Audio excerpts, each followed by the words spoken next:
क्या आनंद से परिपूर्ण है यह भव्य मंडप। विद्वान लोग बैठे, यूनिवर्सिटी के डीन और रजिस्ट्रार और उससे भी बड़े पद के लोग, तब अच्छी वाली कविता पढ़ता हूं। वाह क्या आनंद से परिपूर्ण है यह भव्य मंडप, इंद्र की अलकापुरी को मात देता दिव्य मंडप।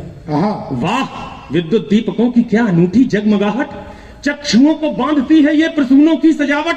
स्वर्ण के सिंहासनों पर देव कविता के विराजे, मुक्त स्वर में गूंजते हैं ये चतुर्दिक यंत्र बाजे। यंत्र बाजों से बहुत श्रृंगार गाया जा चुका, हास्य के आरोह का जादू जगाया जा चुका। और कुछ वो भी सुना जो भूल कर सुनना नहीं था, भारती के मंच से जो भूल कर गुलना नहीं था। प्रश्न है अब मैं बताओ कौन सा मुद्दा उठाऊं, जो सुनाया जा चुका है मैं वही कैसे सुनाऊं। इसलिए मैं लीक से हटकर सुनाना चाहता हूं, सो रहे जो सिंह मैं उनको जगाना चाहता हूं। बहुत अच्छे। मैं अछूते छंद का चंदन लगाना चाहता हूं, देश की मिट्टी के मैं कुछ गीत गाना चाहता हूं, देश की मिट्टी के मैं कुछ गीत गाना चाहता हूं। गीत गाना चाहता हूं मैं सनातन आस्था के, याद रखना किन के वंशज हैं हम, हमारे पुरखे क्या थे। गीत गाना चाहता हूं मैं सनातन आस्था के, पूर्वज देकर गए जो उस अनूठी संपदा के।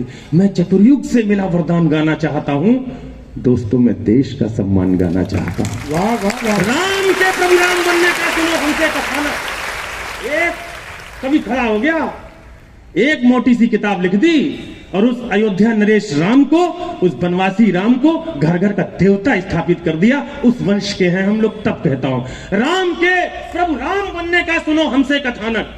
प्रक्रिया है दीर्घ, कोई कृष्ण क्या बनता अचानक। सिंधुरों के मार्ग ये अवकाश हम देते नहीं। रामभद्राचार्य जी के चित्रकूट आश्रम में कविता पढ़ दी, इस पंक्ति पर उनका जो आशीर्वाद मिला उसका थोड़ा सा भी हिस्सा अगर आपने लौटा दिया समझूंगा अच्छे लोगों के सामने कविता पढ़ी।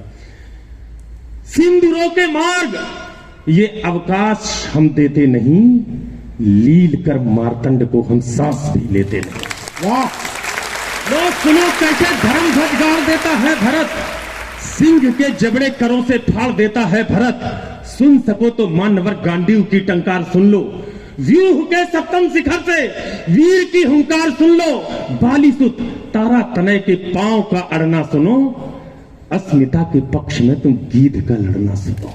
वाह मैं उसी कर्तव्य का सूरज उगाना चाहता हूं, देश की मिट्टी के मैं कुछ गीत गाना चाहता हूं। इस कविता का अंतिम बंद, उसके बाद वो कविता विशेष जिसके लिए शंभू भाई ने मुझे विशेष तौर पर डीयू में बुलाया। इस कविता का अंतिम बंद, मैं प्रतिष्ठित कर रहा हूं वीरता के भाव को। सारे कवियों का अपना अपना रोल है। कवि सम्मेलन एक गुलदस्ता है जिसमें कोई ओज सुनाएगा, कोई हास्य सुनाएगा, कोई श्रृंगार सुनाएगा। मुझे क्या सुनाने की जिम्मेदारी मां शारदा ने दी है वो मैं आपके सामने पढ़ता हूं।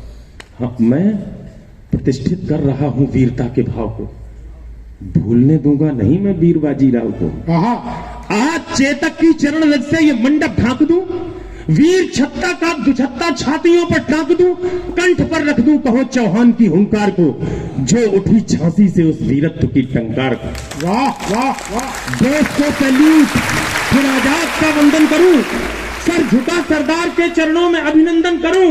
है बहुत गौरवमयी इतिहास पर अभिमान हो, ये जरूरी है कि अब इतिहास का सम्मान हो। जागते रहना, जागते रहना, जागते रहना हमें कमजोर आंका जा रहा। ये लुटियंस मीडिया वाले नहीं बताएंगे कि हमारा देश किन सिद्धांतों पर चलेगा। जागते रहना हमें कमजोर आंका जा रहा, झूठ के बादल में सच का सूर्य ढाका जा रहा। हम विपुलतम ज्ञान के भंडार का हिस्सा रहे। याद करिए हमारी एक लाइब्रेरी 3 महीने तक लगातार जली थी। आज अगर वो बनी रहती तो हम ज्ञान के किस पराकाष्ठा पर होते। तब दर्द के साथ कहता हूं हम विपुलतम ज्ञान के भंडार का हिस्सा रहे, हम जगत की आस्था का भव्यतम किस्सा रहे। मैं वही किस्सा तुम्हें फिर से सुनाना चाहता हूं, देश की मिट्टी के मैं कुछ गीत गाना चाहता हूं।